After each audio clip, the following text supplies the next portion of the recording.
आयत का जो एक्सप्लेनेशन है सूरह इब्राहिम 14 नंबर और आयत नंबर 1।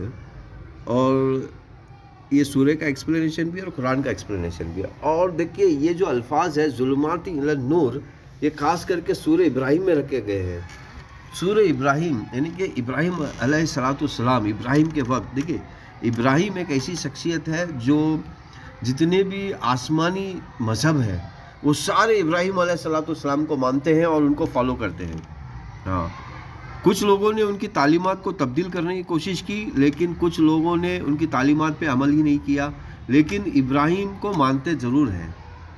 तो यहाँ पर वो आयत बताई, मतलब यहाँ पर वो तफसील है कि वो करते क्या है और फिर ये कुरान क्या करता है। देखिए कुरान भी वही करता है जो इब्राहिम ने किया। इब्राहिम और तो यहाँ पर देखिए इब्राहिम क्या करते हैं, मिनज़ ज़ुल्माति इलन नूर, जुल्म से निकाल कर नूर की तरफ ले जाते हैं, नहीं कि खुशहाली की तरफ। नूर कहते हैं खुशहाली को और जुल्म कहते हैं एक ताकतवर, यानी कि यहाँ जमात के साथ है। हमेशा जालिम लोग जो है जमात के साथ रहेंगे और जमात के साथ दूसरों पे जुल्म करेंगे, जमात के साथ लोगों को बांध के रखेंगे।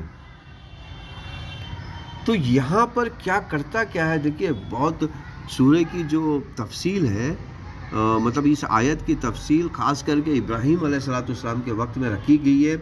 तो इब्राहीम अलैहिस्सलाम ने इंसानों को निकालने के लिए किस तरह प्लानिंग की। देखिए एक बेटे को उन्होंने जेरूसलम में छोड़ दिया, एक बेटे को उन्होंने कहाँ छोड़ दिया, उन्होंने मक्का में छोड़ा। क्योंकि अगर ये बेटे की नस्ल शैतान से हार जाएगी या शैतान के साथ हाथ मिला लेगी तो ये बेटे की नस्ल जो है वो ज़रूर शैतान के साथ लड़ाई करेगी और ज़ुल्मात इला नूर का काम करेगी, यानी कि जुल्म से निकालने का काम करेगी। अल्लाह अकबर। अच्छा, फिर यहाँ पर जुल्म से निकाल कर नूर में डालने के बाद करते क्या है, बि इज़्नि रब्बिहिम, अल्लाह के हुक्म से, इला सिराती अजीज़िल हमीद, यानी कि ये सिरात की तरफ ले जाते हैं जो अजीज़ वाला सिरात है और जो हमीद वाला सिरात है। देखिए लफ्ज़ अजीज़ का तर्जुमा समझना ज़रूरी है। लफ्ज़ अजीज़ का तर्जुमा क्या है, ताकतवर, कब्ज़ेदार। हमेशा देखिए आपने देखा होगा कितनी इमिग्रेशन होती है दुनिया में, और दुनिया में लोग जो है एक जगह से दूसरी जगह पर मुंतकिल होते हैं। तो ज़्यादातर कौन से लोग एक जगह से दूसरी जगह पर मुंतकिल होते हैं और कहाँ मुंतकिल होते हैं। देखिए हर साल 10 लाख के करीब जो इंडिया में रहते हैं लोग, वो यूरोप की तरफ और अमेरिका की तरफ जा रहे हैं। तो क्यों जा रहे हैं, इसी तरह क्यों जा रहे हैं वो लोग, वो इसलिए जा रहे हैं कि वो सोचते हैं कि ये ताकतवर है और यहाँ पर हमारा फ़ायदा है। और हमीद देखिए हमीद कहते हैं खूबियों की तरफ, और यहाँ पर खूबियाँ हैं, यहाँ पर खुशहाली मिलेगी। तो अल्लाह ताला क्या कह रहे हैं, अल्लाह ताला क्या कह रहे हैं कि हमारी तरफ खूबियाँ हैं, हम खुशहाली देंगे और हम ताकतवर हैं, हम तुम्हारी हिफाजत भी करेंगे, तो हमारी तरफ आओ, हमारे नेशन में आ जाओ। तो यहाँ पर जो लोग हिजरत, जो लोग इमिग्रेशन कर रहे हैं अपने एक जगह से दूसरी जगह पर, यहाँ पर उनका मकसद बताया जा रहा है और ये बताया जा रहा है कि ये डुप्लीकेट है, इन्होंने जुल्म की बुनियाद पर कायम किया हुआ है। तुम जुल्म के अंदर जा रहे हो, तुम जुल्म के अंदर अपनी हिफाजत को ढूंढ रहे हो। तो जुल्म के अंदर आपको हिफाजत नहीं मिलेगी, हिफाजत मिलेगी मेरे पास, तो मेरी तरफ हिजरत करो।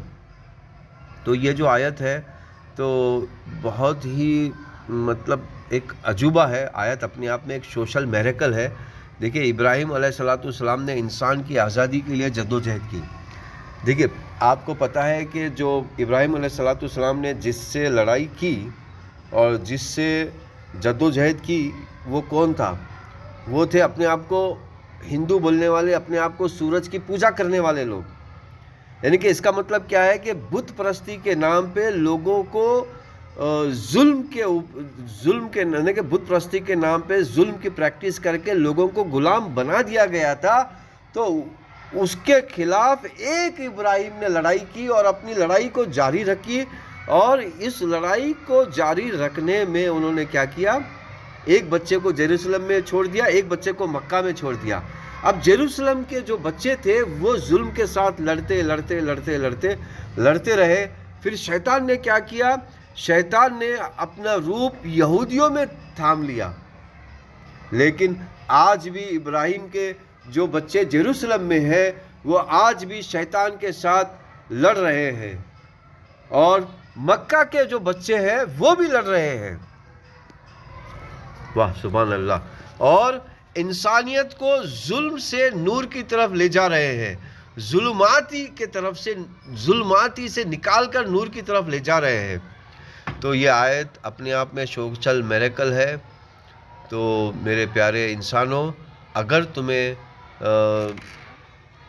پینٹاگون جیسے ظالم لوگوں سے باہر نکلنا ہے، دیکھیے پینٹاگون نے اس وقت ہر انسان کی آمدنی میں قبضہ کیا ہوا ہے. اب یہ جملہ سمجھنا بہت ضروری ہے جو میں کہہ رہا ہوں، کہ ہر انسان کی آمدنی پہ قبضہ کیا ہوا ہے. جس طرح آپ دیکھے ہوں گے ممبئی میں، اور ممبئی کے ریلیٹڈ بہت ساری فلمیں بنی ہیں جس میں ہوتا تھا ہفتہ وصولی. ہوتا تھا کیا کہ آپ کو گپ چپ پیسے دینے پڑتے تھے.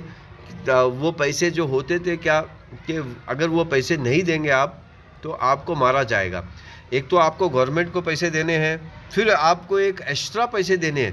یعنی کہ گورنمنٹ کا کام بھی یہی ہے کہ آپ کی حفاظت کرے، لیکن کچھ لوگ بھی یہ کام کر رہے تھے. تو یہاں پر میرے بھائی آپ کو سمجھنا ہے کہ قرآن بھی یہی کام کر رہا ہے، آپ کو نکال رہا ہے ان شیطانی نیٹ ورک سے جو گینگ کے نام پر دنیا میں قائم ہے، اور ظلم کا راستہ اختیار کر کے لوگوں کو اپنا غلام بنائے ہوئے ہیں.